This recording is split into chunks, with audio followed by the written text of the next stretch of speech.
So, ladies and gentlemen, got my cousin out here. What up? Got the CRX on jack stands. We got no sunlight. There goes the moon right there, which only helps so much. But we are about to see if we can get down into this gas tank, because that little 255 that's in there was good 20 years ago. But right now we're going with the big old TI Automotive, which used to be Walbro 450. So we need to be able to pump more fuel than we can at present. So that way old Madam Blueberry here can make some jam and give me some 10-second passes. All right. So what we're about to do now is I'm going to get on the ground. I guess Alex is just going to pass me stuff because I don't know how much room there is up under the CRX. Let me see. I got a little window right there, so y'all will be able to see me down there at the bottom. You know what I'm saying? Don't worry, y'all. I don't know if I ever say anything about it, but this is like the only rust in the car. I don't understand what happened here. Probably from like the seal or something over time. But we're going to cut this whole pan out and just put a flat pan across this whole area, so that way it's significantly better to deal with. But anyways, like I said, I'm about to slide up under there and see if we can make some magic. So y'all pray for your boy. All right. As y'all can see, this really was only a few minutes. It doesn't take a long time to pull it down. It's just significantly more annoying than having like an EG or EK or EM2 or CM5, any other Honda made after 92 pretty much. Well, we'll say 91 by virtue of build year, but model year, anything model year 92 or better, you're pretty much gonna have a tank under your seat, the back seat portion. You lift up the butt portion of the back seat, bada bing, bada boom. But with this, with EFs and EETs and all them other old school things, you gotta drop the tank. And it is a pain, especially considering I had a whole bunch of gas in here apparently and I was unaware. But that's good. It's all 93, so she's ready to get crunk up. But she will be on corn liquor. So this will be an E85 only vehicle. But yeah, I said all that to say that I got it out. Me and Alex were doing all kind of fighting and fussing with this stupid hanger bolt which broke. But my other hanger bolt is just fine, so I'm hoping that I can just hold it up with just one temporarily. But yeah, I'm getting ready to, I had that line disconnect. Okay, I'll be able to put that back. That line up there next to the filler neck came off, but it just slides back on, so that's a plus. I see it was, it looks like it was just loose from when whoever put this pump in, because this is a 255 from what I was told. I'll get it off and examine it in a second. But right now, I am about to disconnect this, and then you guys will see me when the other pump is either on or this pump is in my hand. All right, guys, y'all see all this daylight? That means it's the next day, because last night was not a success. We did all kind of rolling around and getting nice and gassy, and did not accomplish the task or complete the mission or whatever you want to call it. So now we are back. Technically, there's not really a whole lot to do. I already have the tank out. That was the biggest thing, and I got the new, let me see, I don't even know if I'll show you guys the right thing. So I got the tank out. That was the biggest thing. Got the tank dropped. Got the hanger out. Now I am going to put the 450 in, but I want to run a relay for the pump because that's like the safer thing to do. So I got to figure that out because I don't even know if I have everything to do that. And I have to figure out another bolt and hanger situation for the strap right here, because this one broke. So yeah, that was booty. The other one fell down, but it is still complete, and it will just hang up in place or whatever.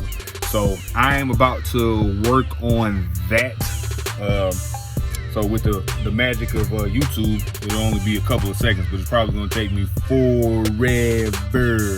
So you see Alex, he got on Get Dirty clothes today, y'all. Yeah. The boy said, I'm out here ready now. That boy said he ready to roll around in the dirt too.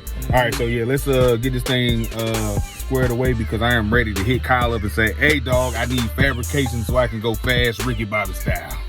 All right, y'all, a little status update. I now have the entire assembly out, so I'm just going to do a little mad science from outside of the car as opposed to trying to do it from under here. Because Brian was like, why don't you take the whole thing out? I was like, because I wanted to do it the hard way. But here we are.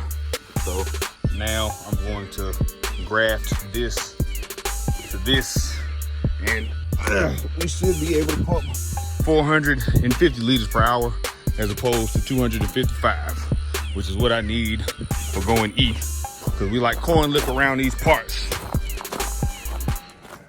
All right, so ignore the tranny, no pun intended. All right, so what we're doing is we're going to cut these endings off, and we're going to cut these endings off, and we're going to graft them via butt connector. as opposed to trying to use this riggedy wizardry. We're not going to deal with that anymore. We're going to go about it a significantly better way. So like I said, if you give me a second, I'm going to cut and splice and live my best life. All right, after a very extensive Fast and Furious conversation, because we were trying to break down all 17 of the movies, I have butts, because I like big butts and I cannot lie, but sometimes little butts get the job done. So we are using these little butt connectors, and I'm about to go throw this thing back up under that thing out there. And that's Alex and all his Afro glory. And that's a Dremel or a whiz wheel. I don't know what's going on, but I'm scared. Y'all. Everybody try to go fast. All right, guys. So, as luck would have it, trying to reach. All right, as luck would have it, the hanger bolts for the straps for the gas tank, that one is kaput, and that one over there snapped. Right, so I cannot replace them in the slightest. I'm going to have to purchase new ones, which I'm about to do. But for the time being, this one, even though I can't tighten or loosen it, I was able to get it back into the slot, so it is holding the tank on that side. And on that one, I just got a jack stand up under there temporarily because without the strap there, because as y'all saw earlier that the thing was damn near full, it was leaning, you know, drastically because of the weight being off.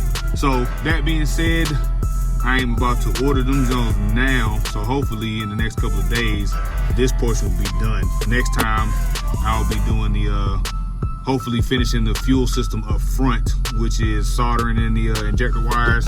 And, what else I gotta do? And is the hood still up? Yeah, all right.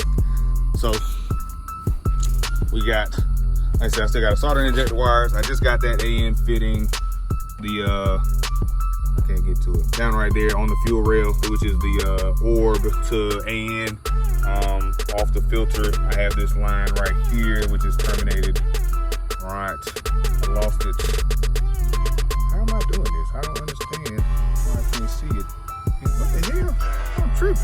Where's the line? Oh, right there. Golly. Which is terminated right here at present. And I have to run the inlet from there to there, so that's the only thing that has to be quote unquote figured out.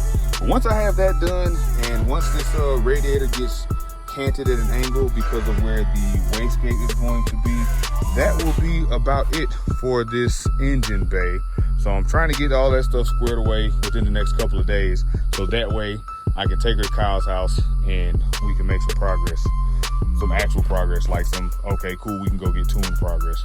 Oh, I also got to run that battery to the back too, because that thing is, that's not a real thing. But I'm going to end up doing that after the fact because I don't know if you'll be able to see through the window or if you guys remember. Yeah, okay, this is perfect. All right, so because the floor right there is going to get taken out, we're going to put a flat surface there, and I'll probably just mount some sort of battery tray dish on top of that, so that way I can just run the wire from there to there, then the battery stays in the back, bada bing, bada boom. So these are the plans for the next couple of days. I'm about to go ahead and chop this video up tonight, so I can probably go ahead and drop it tonight. Who knows? It might be tomorrow when you guys get it, but it's about to get dropped here in the very near future. But yeah, we are wrapping up for the day as of right now. Boy, having to drop the tank is no fun. Look at this. This is ridiculous. We got down today. Anyways, that being said, that will do it for this two-part episode, or two-day episode, fuel tank extravaganza. And on the behalf of myself, regular size Brian, little Brian, and Alex, do one thing for me. Don't be good, be great. Going up like an elevator headed to the pit. Feeling Superman, call me Joppa Kent. Got me bent. If you thinking you can overthrow my squad, oh my God, no face shaking when you